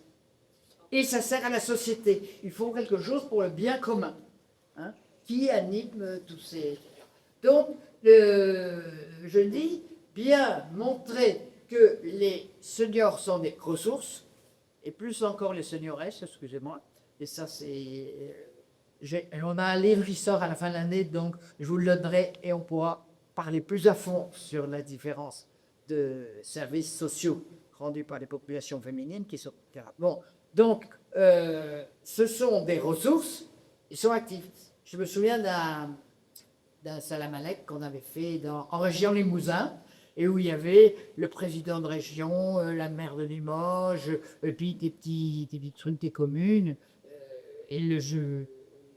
Comme témoin, ils avaient été inscrits en tout. Bon, mais, et puis moi par hasard. Et donc, le journaliste qui allait aimer, puisqu'il cherchait des solutions pour ces vieux. Plus pour les 6% dont je parle d'ailleurs, en indépendance que pour les autres, c'est bien ça. Et il disait qu'ils n'avaient pas d'idée, qu'ils ne trouvaient pas, etc. Et le journaliste dit, bah, c'est peut-être vous les responsables, les élus, c'est peut-être parce que vous ne connaissez pas les vieux, vous ne les connaissez pas bien comme population. Bon, moi, quand j'ai pris la parole, j'ai dit, arrêtons, peut-être que vous ne connaissez pas les vieux, c'est pas vrai, vous en êtes. Bon. J'ai pensé que j'allais plus jamais intervenir dans la région de l'époque. Mais il y a eu un grand silence et le président de région a rigolé. Donc j'avais gagné. Mais c'est vrai, ce qui décide, c'est aussi les personnes âgées. Donc il y a l'intergénérationnel, excusez-moi pour le micro, l'intergénérationnel, il est aussi cassé par nos procédures, nos dispositifs, nos modes de vie. L'intergénérationnel familial, il est beaucoup plus difficile maintenant que, bon, bah, moi je suis grand-mère, j'en ai dans la Drôme, j'en ai à Toulouse, bon, bah, je ne peux pas les conduire à l'école tous les jours. Il se construit de l'intergénérationnel familial différent. Alors, voilà. Bon. Alors, je crois que Patrice doit partir dans pas très longtemps. D'accord. Alors, je vais redonner à Patrice. Hein. Bon. Non, mais j'ai pas grand-chose à ajouter. je voudrais peut-être évoquer juste un point en lien avec l'élément que j'ai abordé tout à l'heure, c'est la question des charges et des coûts, qu'on aborde un peu de partout. Dès qu'on ouvre la radio, la télé, c'est des retraites, c'est des établissements, des soins. Est-ce qu'on va dégréver des impôts en 2026, les interventions à domicile qui vont être... La question des coûts. Et dans un entretien que j'ai eu avec Setka il n'y a pas très longtemps, je suggérais à Setka qu'on puisse un peu estimer la question des économies que produisent des lieux d'inclusion. Mais des lieux d'inclusion réels, comme on l'évoquait autour du Kawa. Le Kawa produit des économies directes et indirectes à la société qui sont donc plus importantes que la question des coûts qu'on peut évoquer, des économies en termes de bien-être social, bien-être humain, de bien-être sociétal. Ça, on est OK. Mais des économies en termes financiers, des économies en termes de jours d'hospitalisation, vraisemblablement de jours EHPAD, de jours... et j'ai en tête cette parole de cette dame qui, dans le cas qu'elle doit déménager vraisemblablement pour aller dans un lieu plus adapté pour répondre à sa situation, à son grand âge. Et en nous regardant dans l'entretien, elle dit mais je ne vais pas déménager. Elle a mal au dos, c'est pas facile, mais elle dit je ne vais pas déménager parce que mon lieu, c'est ici. Et cette dame a très bien internalisé que finalement, en restant là, elle restait dans un lieu ressource, elle était dans un véritable lieu d'inclusion, et elle nous fait la preuve que la question des coûts n'est pas un réel débat si on est capable de développer des milieux d'inclusion, et non pas des lieux de séparation.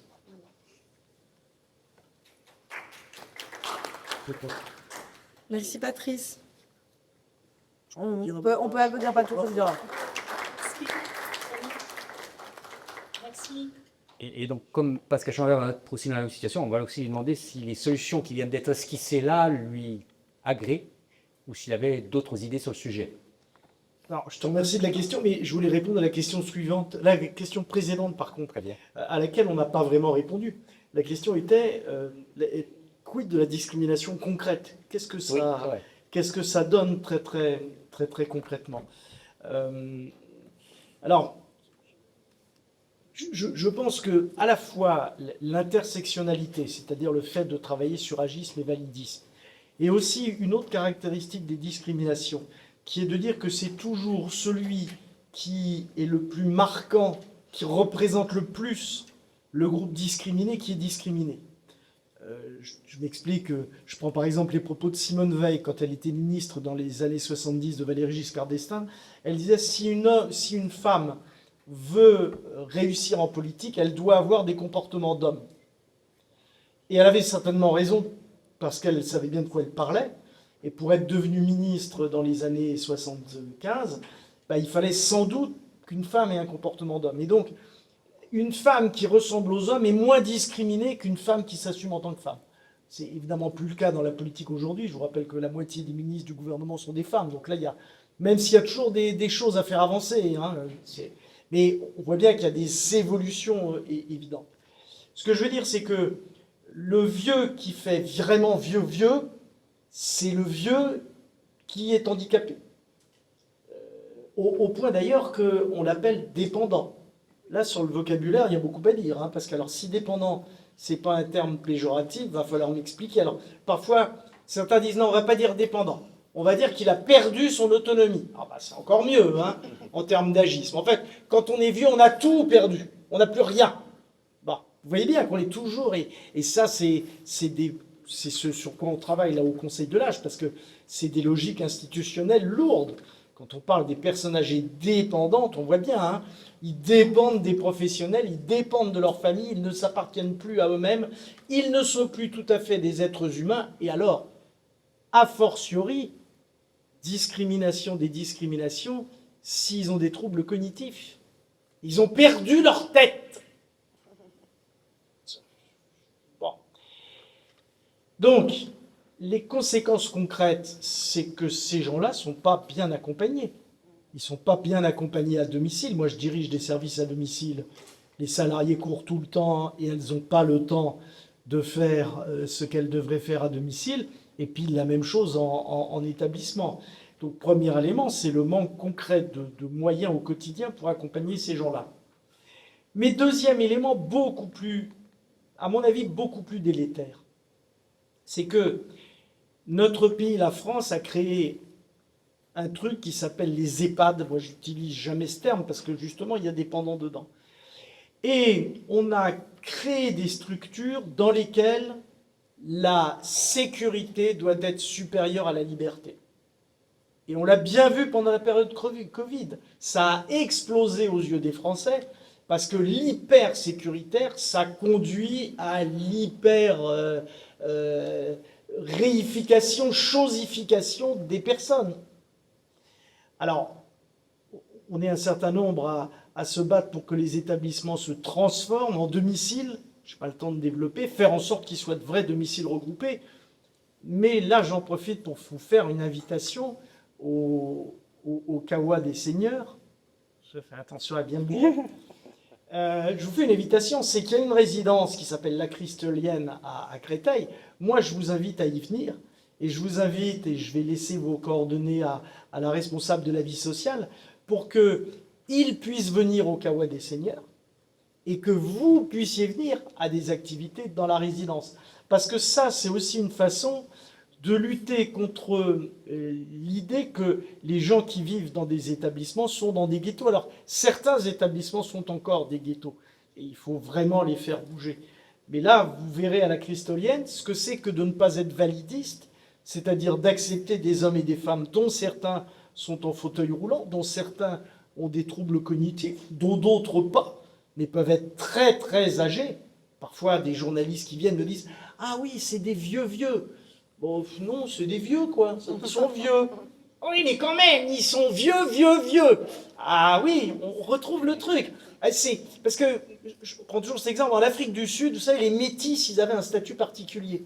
Les métis, ils étaient discriminés parce qu'ils n'étaient pas blancs. Mais un métis, il est moins noir que les noirs, alors lui, ça va mieux. Bon, vous voyez, il y a toujours cette idée que, bon, un vieux, oui, on en parlait tout à l'heure, un vieux, oui, mais alors un vieux qui est en fauteuil roulant, ah non, ça, c'est trop affreux. Bah, je vous invite, vous, qui pour la plupart, sauf une dame, on l'a bien entendu, êtes en pleine santé, quel que soit votre âge, je vous invite à ce qu'il y ait des échanges aussi pour que vous vous rendiez compte que des gens en fauteuil roulant, des gens qui ont des handicaps, bah, ce sont des êtres humains comme tout le monde. Et je voudrais juste terminer en allant un peu plus loin que ce que disait Odile tout à l'heure, parce que je partage complètement ce que vous dites sur la nécessité de montrer que les vieux font plein de choses. Et je réutiliserai, et je vous citerai ce que vous avez dit là sur la journée sans Mexicain, là. Parce que je trouve ça... Je donnerai le texte, Évidemment. Ah ben, écoutez, voilà. On a tous les mails les uns des autres. Ah, vous me l'envoyez. Bon. Mais j'ai envie de vous dire autre chose. J'ai envie de vous inviter à aller encore plus loin. Voltaire disait « Tout être humain est utile à cela seul qu'il existe ». Et ce que je veux dire, c'est que, une fois de plus, je partage ce que vous dites. Mais au-delà de ce que vous dites, il y a aussi des vieux qui ne peuvent plus être élus locaux, qui ne peuvent plus, comme vous, faire des conférences sur l'agisme, qui ne peuvent plus être militants associatifs. Et ces vieux-là, ils existent, et ils sont dans la République qui prône la liberté, l'égalité, mais aussi la fraternité. Ils sont au sein de la République, qu'ils soient d'origine française ou pas, dans la République, ils sont tout aussi importants que tous les autres. Et pour plusieurs raisons, mais rapidement, à soi seul, comme dit Voltaire, qu'ils existent. Parce que qu'est-ce qui fait que moi, à 66 ans, je sais que j'ai une probabilité de ne pas être mort à 70? C'est parce qu'il y a des vieilles et des vieux. C'est parce qu'il y a une dame qui a vécu jusqu'à 122 ans. Alors c'était une femme, j'irai certainement pas plus aussi loin. Mais parce qu'il y a beaucoup de gens qui vivent jusqu'à 110 ans, parce qu'il y en a de plus en plus qui vivent jusqu'à 100 ans, et que de toute façon, il y a beaucoup d'hommes et de femmes qui dépassent les 90. Et c'est ça qui fait que tous les gens de ma génération, nous savons que nous n'allons pas mourir dans 3 ou 4 ans. Et ça n'est pas rien. Donc à cela seul qu'il existe, il nous parle. Par ailleurs, parce que je suis d'accord avec vous sur la critique du terme intergénérationnel, mais dans les établissements pour personnes âgées que je dirige, il y a des crèches.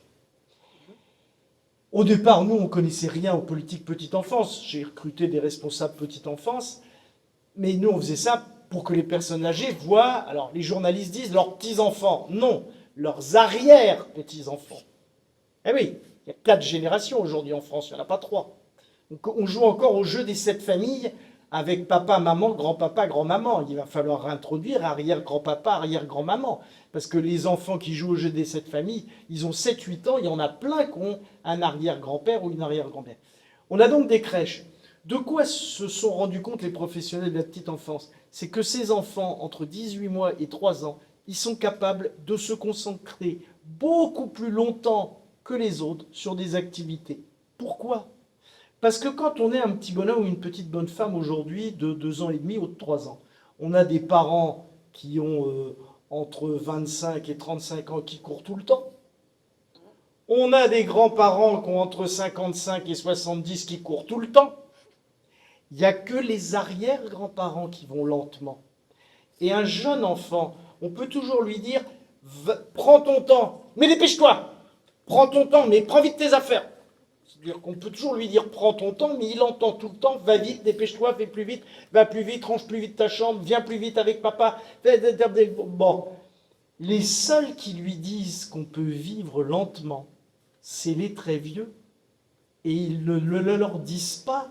Ils le leur montrent parce qu'ils sont... Or, on sait que les tout petits enfants, ils apprennent par imprégnation. Eh bien, la lenteur, c'est l'apanage des... Pas que, bien entendu, il y a parmi vous sans doute des gens qui méditent, qui prennent leur temps, qui... Bon, oui, il y en a, mais reconnaissons que, comme disait quelqu'un, c'est comme les poissons volants, ça existe, mais c'est pas la loi du genre. Des jeunes qui vont lentement, et je vais jeune jusqu'à 50 ans, des moins de 50 ans qui vont lentement, il n'y en a pas tant que ça. Dans la société occidentale, il faut avoir des très très vieux. Et en cela aussi, les très très vieux, ils sont utiles, j'en reste là. Cette réflexion-là aussi est une réflexion de fond. Hein. Je rappelle que Michel Philibert, qui était un des philosophes qui a fondé la gérontologie en France, c'était quand même son discours fort, hein, qui a marqué beaucoup d'universitaires dont je fais partie derrière. Peut-être, puisque ça a déjà été esquissé, faire tourner. Alors par contre, ah mais non, c'est un grand fil. Ah non, non, j'ai le micro. Ah là là, très bien. Donc, comme nous avions fait le tour du sujet, en quelque sorte, il est temps maintenant de savoir ce que vous en pensez. Aïcha, Aïcha. Bonjour. Donc moi je fais partie du café Talcawa, des seniors. Tout d'abord je voulais vous remercier et vous dire que dans tout ce que vous avez dit, j'aurais pu presque l'inventer, y écrire. Ça m'a pas... J'étais pas à côté. Parce que tout ce que vous avez dit, je le vois tous les jours. Alors j'avais quelques mots. Clairement, l'agisme, c'est nous mettre dans une case, nous enlever notre identité, nous dire même comment nous habiller, puisque quand on est vieux, on peut s'habiller comme ci ou comme ça. C'est effacer notre expérience, nos ressources, notre image, quel rôle, place qu'on a dans la famille. C'est même de vieillir plus vite à cause des jeunes, en fait, parce qu'il y a des jeunes à 30 ans, ils se trouvent vieux. Et donc, comme ils se trouvent vieux, les vieux se trouvent encore plus vieux. Voilà. Après, il y a la différence entre les riches, les pauvres. On voit même, par exemple, alors pas trop en France, mais ça commence quand même, des lieux qui sont réservés aux personnes âgées, mais où ils vivent en... vraiment, ça devient communautaire en fait. Quand d'autres pays font de l'intergénérationnel entre vieux et jeunes, ça ne se passe pas toujours bien non plus. Au début, c'est beau, mais on voit les complications arriver. Le bénévolat, pareil, sans les personnes d'un certain âge, ça n'existe pas, tout s'écroule. Et c'est vrai, sans eux, on ne pourrait rien faire. Ça, c'est de réalité, surtout dans les associations, on le voit bien. Occidentale, oui, carrément, parce que moi, je suis de culture musulmane et je peux vous dire que quoi qu'il arrive, je ne pourrais pas mettre ma mère ou mon père dans un EHPAD. Je vais nous débrouiller tant que je peux. Les hors de question qu'ils aillent dans un EHPAD, ça c'est clair. Même si je ne dois plus travailler, même si je vais me débrouiller. Parce que la notion de famille chez nous, elle est très importante. Et je voulais dire aussi, au niveau financier, alors, et pistes, il peut y en avoir. Tout à l'heure, on a eu un débat, enfin un atelier sur tout ce qui rend la personne âgée, comment on peut la dévaloriser, toute image qu'on a, qu'on peut donner et tout. C'est qu'est-ce qu'on fait pour améliorer. On sait qu'en France, par exemple, la population va vieillir. On sait que ça va être un phénomène, mais c'est pas qu'en France, en Europe, c'est partout, ça va vieillir. Qu'est-ce qu'on fait? Est-ce qu'on met un emploi qui permette à chaque famille d'avoir au moins quelqu'un qui puisse s'occuper de quelqu'un qui commence à se dégrader un petit peu ou qui a besoin de plus d'aide? Je pense que ça serait une solution. Je suis un peu... il y a beaucoup de choses comme ça, mais... Moi,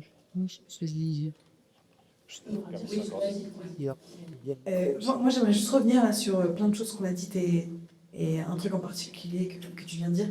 J'ai pas besoin de réaffirmer le fait que je sois d'accord avec ce qu'on a dit jusqu'à présent et que je trouve ça utile et nécessaire. Mais je fais l'avocat de ma génération, désolée. Mais je pense que c'est important d'arrêter avec les à cause des jeunes, la non-communication avec ces mêmes jeunes-là.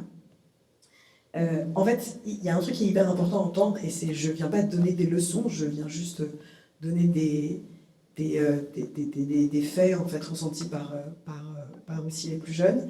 C'est que il y a aussi, et peu importe votre investissement et votre nécessité, je pense qu'il ne fallait de toute façon jamais remettre en question la nécessité de qui que ce soit en termes sociaux. Il y a un manque d'indulgence envers les jeunes. Là où vous avez l'expérience, nous on la découvre, et il y a des attentes qui sont telles qu'elles ne sont pas de l'ordre de se mettre à la place d'autrui, alors que vous seriez plus apte à le faire que nous, du coup, puisqu'on n'y est pas encore. Mais par contre, l'idée de rappeler que tout va hyper vite, qu'aujourd'hui on n'a plus le temps, qu'on est, disons-le, disons les termes, dans une société patriarcale, capitaliste, les choses vont hyper vite tout le temps, etc. Il y a des responsables. Et il y a eu une forme de consommation qui a causé cette situation actuelle.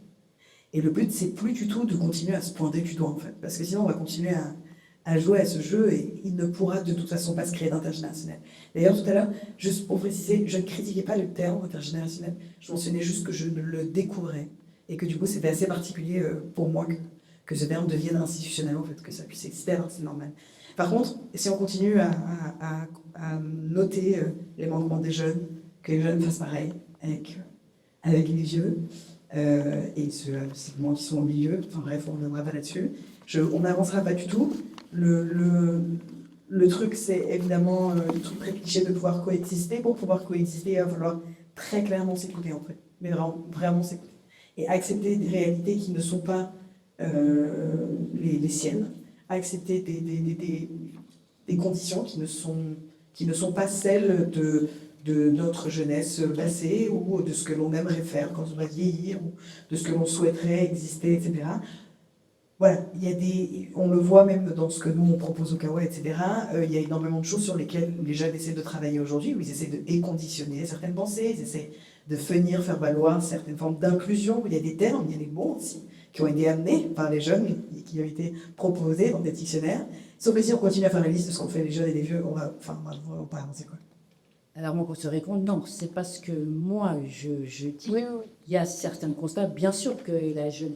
Là, c'est une question aussi d'éducation. Moi, par exemple, j'éduque mes enfants à la place de la famille, du grand-père, de la grand-mère, c'est bien établi, c'est bien... Voilà, on n'aura pas de problème de ce côté-là. Je sais, bien sûr qu'il y a des gens qui sont là avec les personnes, mais Des grands partis. en fait, c'est aussi un miroir, c'est notre miroir, c'est un miroir aussi. Je veux dire, des jeunes, c'est les futurs vieux, même si j'aime pas dire vieux, mais c'est les futurs vieux, et ils se projettent là. Alors moi, j'ai envie de dire, si je dois être la personne en face, ben, j'aimerais bien ça, j'aimerais bien ci, et puis je veux ma liberté, et puis je veux ci. Et puis comme vous avez dit, la société, elle évolue, c'est l'immédiateté, c'est qu'est-ce qu'on a. Mais bien sûr, je revenais sur le Covid, vous avez tout à fait raison, il y a eu un basculement à la période du Covid. Ça, moi, j'ai travaillé avec les personnes âgées, j'ai vu ce basculement, et ça a été terrible. Mais bien sûr que tout le monde n'a pas... On a vu notre Kawa, même pendant la période Covid. Oui, Ce basculement, c'est que nous, qu'on l'a. Et donc, sur le terrain, on était confinés, pour X raisons, parce qu'on fait des activités. Mais en fait, le Kawa, alors que l'association existe depuis près de 20 ans, le Kawa était ouvert pendant le Covid, parce que c'était plus possible. Je voudrais dire aussi à Odile Leblanc que, en fait, on avance tout à fait dans votre sens, parce que nous, on a mis en place, on a réalisé une pièce de théâtre qui s'appelle Vieille et vieux et alors, et on a fait comme vous, toute la terminologie des termes que l'on utilise. On a aussi mis l'accent sur la notion de retrait en termes de retrait, c'est-à-dire nous mettre en retrait pour mettre en évidence que non, on n'est pas en retrait, mais au contraire inactif.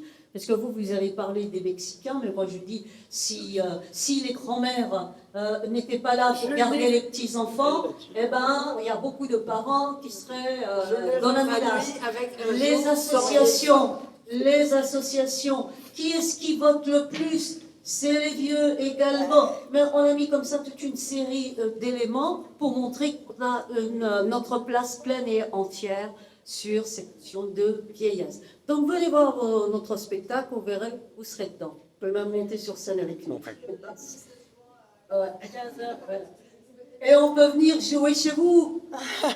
Ah mais vous êtes les bienvenus, de toute façon, je vous lâcherai pas. Ah ouais. Vous m'avez invité au Kawa, mais moi je vais inviter toutes les équipes de la Cristolée et peut-être d'autres résidences. À Saint-Maur, dans la résidence pour personnes âgées, on a un théâtre qui est ouvert sur l'extérieur à l'abbaye. Bah, vous le savez puisqu'on en a parlé. Bah, venez jouer au théâtre de l'abbaye. Alors tout ça, ça se programme, ça s'organise, ça se travaille, mais je crois qu'on est amené à se revoir beaucoup. Juste avant que je parte, parce que j'ai une contrainte horaire très très forte, je voulais rebondir sur ce qu'a dit Madame, parce que Madame dit, en aucun cas je ne veux mettre ma mère ou mon père en EHPAD. Mais moi, je conseille à tout le monde de ne mettre personne en EHPAD. Parce que c'est ça l'horreur du système EHPAD, tel que je le décriais tout à l'heure. C'est l'horreur d'un système dans lequel on imposerait à des gens d'y entrer sans leur consentement. Moi, je peux vous dire que dans les établissements que je dirige, si vous voulez faire rentrer de force une personne, même si elle a des troubles cognitifs, si elle n'est pas capable de dire oui, nous ne l'accepterons pas. Alors on me dit, ah mais alors on va les mettre où? Moi je réponds, je ne suis pas président de la République. Hein. Moi je m'occupe des établissements que je dirige, des services à domicile. Si vous voulez, on vous aidera en envoyant des gens à votre domicile ou à son domicile, mais c'est vrai que ça va être de plus en plus difficile. Donc il ne faut jamais mettre une personne, c'est toujours un homme, c'est toujours une femme, il faut toujours l'en informer, lui demander son avis.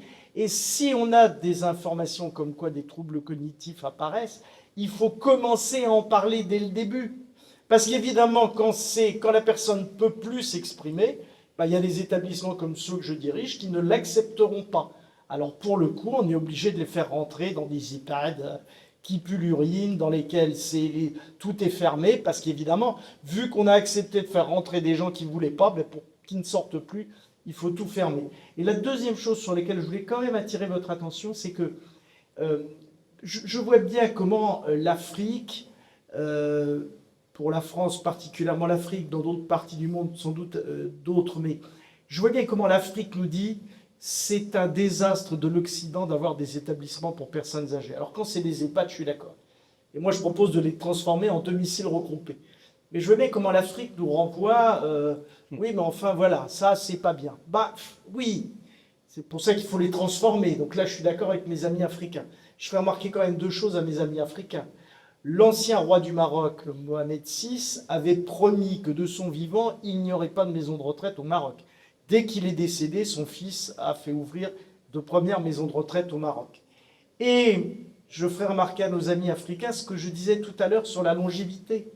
C'est que dans plein d'endroits, mais justement ça change en Afrique du Nord, ça change moins vite dans certains pays d'Afrique subsaharienne, mais c'est qu'il y a des vieux en Afrique. Mais en Afrique, un vieux, c'est quelqu'un qui a 70 ans. Il n'y a pas des vieux qui ont 80, 90 ans, 95 ans. Il y en a, mais c'est exceptionnel. Il y en a de plus en plus, mais l'Afrique vieillit. Vous disiez l'Occident vieillit. Le pays qui vieillit le plus n'est pas un pays occidental. Aujourd'hui, c'est la Chine. Bon, mais l'Afrique vieillit, bien entendu. Mais sauf qu'il y a comme cette situation particulière. Moi, j'accepte les remarques de nos amis africains à chaque fois qu'ils montrent les incohérences du système occidental, ils ont bien raison. Mais il faut aussi que nous, on n'introjecte pas trop non plus certaines critiques, parce qu'il y a un autre élément. C'est quand on dit, mais dans la société traditionnelle, les personnes âgées, on les garde à la maison. Oui, mais il y a trois détails qui sont différents avec la société française d'aujourd'hui. Un, les personnes âgées ont changé. On peut vivre jusqu'à 90, 95, 100 ans. Et quand on a une maladie d'Alzheimer qui se déclare à 85 ans, on peut avoir 10 ans d'espérance de vie. Moi, je déconseille à quiconque de garder à son domicile une personne âgée qui a une maladie d'Alzheimer, parce que ça n'est pas tenable, ça n'est pas possible. Premier élément, les personnes âgées ont changé. Deuxième élément, les familles ont changé. Qui habite aujourd'hui dans la ferme en face de ses parents et de ses grands-parents? Alors, Odile, qui fréquente beaucoup le monde rural, en connaît sans doute encore quelques-uns, mais il y en a de moins en moins, même dans le monde rural, pour les raisons d'ailleurs qu'elle a dites. Et puis, troisième élément, il y a eu un autre changement dans la société occidentale. C'est le statut des femmes. Parce qu'on nous dit les aidants, les aidants, les aidants. Enfin, convenons, toi et moi, que les aidants sont des aidantes. Bien sûr. Or, les femmes qui ne veulent plus être assignées à ne s'occuper que des enfants, ne veulent plus non plus, et c'est légitime quand elles sont à la retraite, ne s'occuper que des parents. Donc, de toute façon, en Occident, il y aura toujours besoin de structures où les très vieux, ou d'autres qui sont moins vieux, ou des gens qui sont handicapés, devront se retrouver pour vivre ensemble. Moi, ce que je voudrais, et j'en termine là, et ce que j'essaie de faire au quotidien dans les structures que je dirige, c'est que ces lieux soient pas seulement des lieux de vie, soient de vrais domiciles, avec tous les droits qui sont accolés dans une démocratie comme la nôtre au fait d'exister dans un domicile. Ce qui n'est pas normal aujourd'hui en France, c'est qu'il y a encore des institutions dans lesquelles on traite en surplomb les vieux. Mais ça, ces institutions, elles continuent à exister parce que le pays continue à être agiste. Et j'en termine là, il faut multiplier les conférences comme celle-là pour pouvoir faire un peu avancer les choses. Et je me tais. Je crois que c'est une belle pirouette. Et merci de votre accueil et désolé. Avec tout ce que vous avez dit, je suis entièrement d'accord. C'est après, c'est dans quelles conditions on fait en sorte que les personnes d'un certain âge, et comme vous avez dit, on a la quatrième, c'est plus le troisième âge, c'est le quatrième âge, et peut-être même qu'on ira au cinquième, qui va aller savoir. Donc, dans quelles conditions on peut continuer à vivre, profiter de la vie? Absolument. C'est là le problème, en fait. Absolument. Et quels sont les moyens qu'on va mettre pour arriver à ça? Oui. C'est pas toujours, comme on a dit tout à l'heure, le coût de la vie. Combien coûte une personne âgée? Moi, je suis sûre que si on en prenait soin, elle coûterait beaucoup moins cher à la société que si on n'en prend pas soin. Elle a de la pub à faire, elle a de la pub à faire. Je voudrais dire quand même que dans là, c'est parti, je veux lui donner un truc à lui. Par mail. Non, Bon, alors je le prends. il y a mon association dedans. Super, merci à plateau. Au revoir. Et dedans, il y a le texte, j'enverrai, oui, par mail, j'enverrai le texte avec Au revoir. Au revoir à tous. les Mexicains. Non, mais il y a énormément, d'abord, il y a l'EHPAD rébarbatif et qui fait peur, et etc. Il y en a de moins en moins. Il y a eu du Conseil national, il y a eu ce concours, un tiers-lieu dans mon EHPAD. Moi, je connais énormément d'EHPAD ou de maisons de retraite où, en milieu rural, ils font des marchés fermiers, ils font du soutien scolaire, donc ils ont un café dans l'EHPAD, etc. Il y a énormément de choses qui avancent là. Je suis en train de participer à une opération lancée par Territoire Zéro Chômeur Longue Durée sur le vieillissement.